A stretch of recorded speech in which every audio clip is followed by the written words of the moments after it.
नमस्कार. आज दिनांक 31 मार्च. श्रीराम जय राम जय जय राम. स्वतःला सुधारा की त्या मनाने जग सुधारेलच. नमस्कार. आज दिनांक 31 मार्च. श्रीराम जय राम जय जय राम. स्वतःला सुधारा की त्या मनाने जग सुधारेलच. आपणच काय ते सर्व करणारे अशी भावना आपण ठेवतो आणि पुढे दुःख वाट्याला आले म्हणजे वाईट वाटून घेतो. ज्याचे फळ आपल्या हाती नसते ते कर्म मी केले असे म्हणण्यात काय पुरुषार्थ आहे. मी भगवंताचे कृत्य भगवंताला अर्पण करतो असे म्हणतो, याचा सुद्धा अभिमान आपल्याला येतो.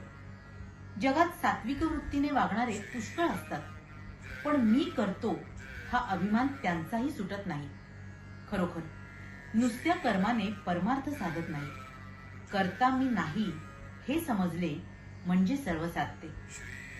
नसलेले करते पण आपल्याकडे ओढून घेऊन माणूस सुखी किंवा दुःखी होतो.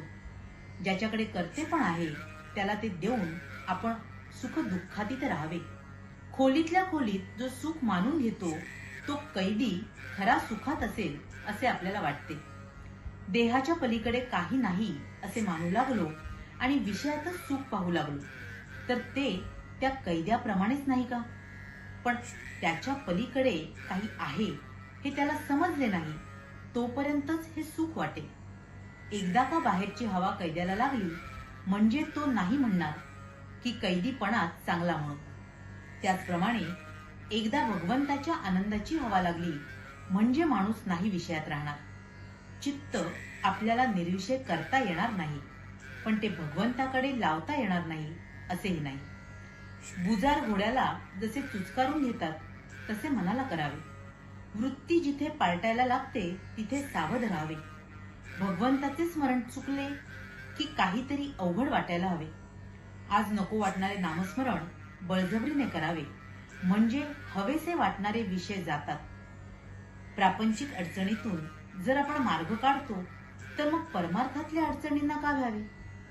जर आज आपल्याला विवेकाने सुखी राहता आले नाही तर आपल्याला सुख कधीच मिळणार नाही. नुसते गिरीकंदरात जाऊन कुठे परमार्थ साधत असतो का? तसे असते तर तो माकडांनाही साधला असता. खालच्या प्राण्यांना आपले विकार आवरण्याचा विचार नसतो, पण मनुष्याला चांगले वाईट कळते. त्याला सारासार विचार करण्याची शक्ती आहे. ती त्याच्यावर भगवंताची कृपाच आहे. जग सुधारण्याच्या नादी आपण लागू नये. त्या कामासाठी लोक जन्माला यावे लागतात.